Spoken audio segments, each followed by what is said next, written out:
আসসালামু আলাইকুম। মাননীয় স্পিকার, আপনাকে ধন্যবাদ।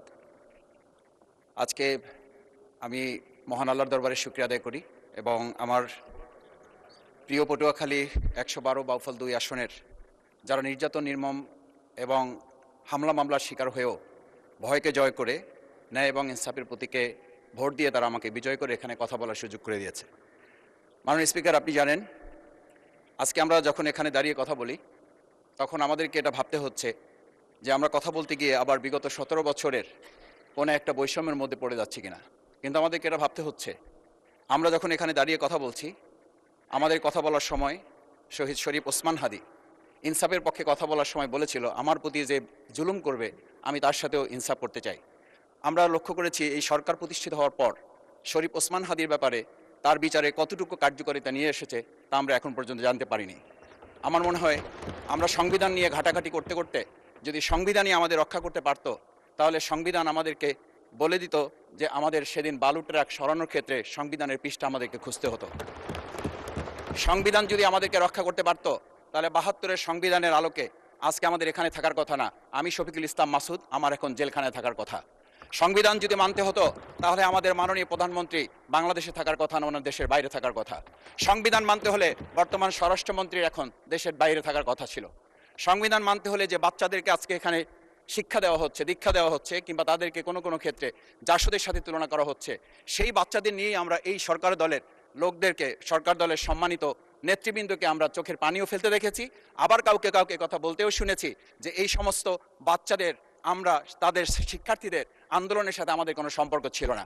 আমরা খুব লজ্জিত হই মাননীয় স্পিকার, আমাদের এই বর্তমান সময়ে আমরা যদি এটা খেয়াল করি যে আমাদের বাংলাদেশের এই বর্তমান প্রেক্ষাপটটা নতুন করে এখন যে গণভোটের যে আজকে ন্যায্যতা অন্যায্যতা, সাংবিধানিক পৃষ্ঠা, লাইন, অক্ষর, দাড়ি কমা আমাদেরকে শেখানোর চেষ্টা করা হচ্ছে, যদি সেটা হতো তাহলে বাংলাদেশ জাতীয়তাবাদী দলের সম্মানিত মহাসচিব তিনি কয়েক হাজার পুলিশের বেষ্টনীর মাঝখানে একা একটা মোবাইল নিয়ে তাকে আমরা দাঁড়িয়ে থাকতে দেখেছি, তখন সংবিধান আমাদেরকে রক্ষা করতে পারে নাই।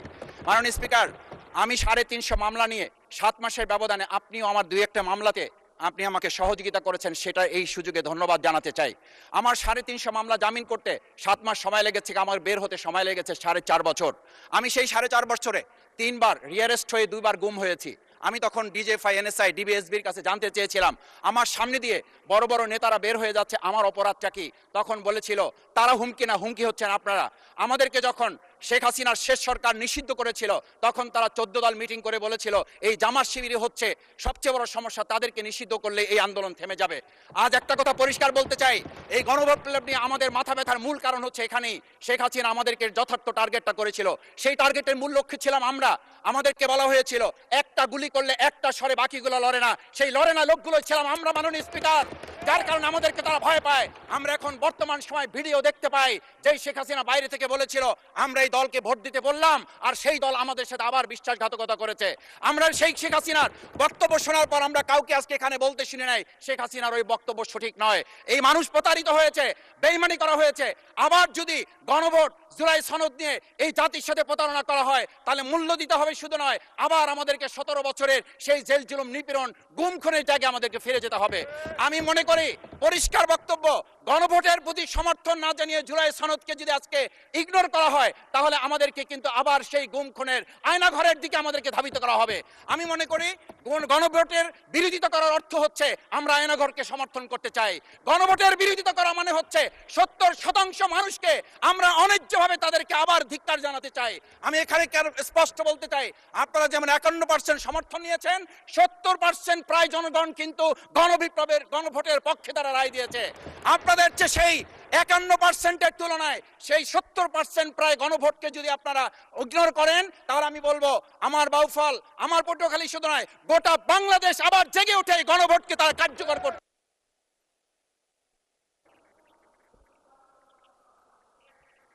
ধন্যবাদ, আপনি ১ মিনিট পেয়েছেন।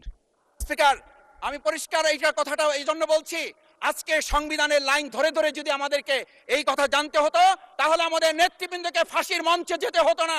আমার মতো ছোট মানুষের কাছে সে সময় ডিজিএফআইর কাছে প্রস্তাব এসেছিল, আপনারা কি চান? মন্ত্রিত্ব চান, দেশ পরিচালনা চান, সবকিছু দেওয়া হবে, শুধু শেখ হাসিনার নীতিতে আপনারা আসেন।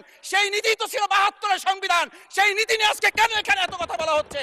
আমরা পরিষ্কার জানি আমরা যদি সেই ৭২-এর সংবিধানকে ভালোবাসি, তাহলে এখানকার নেতৃবৃন্দ এবং মরহুমা বেগম খালেদা জিয়া নিজে বলেছিল, আমরা সুযোগ পেলে এই সংবিধানকে আমরা ছুঁড়ে ফেলে দেব। সেই সংবিধানের প্রতি আজকে বর্তমান সরকারি দলের কেন এত প্রেম জাগ্রত হয়েছে, এটা বাংলাদেশের মানুষের জানার অধিকার আছে। আমি আমার প্রিয় বাউফলের মানুষের প্রতি ভালোবাসা শ্রদ্ধা জানাই। যেই বাউফলবাসী আমার দাবি আদায়ের জন্য, আমার এলাকার মানুষের অধিকার আদায়ের জন্য এখানে দিয়েছে, আমি সেই অধিকার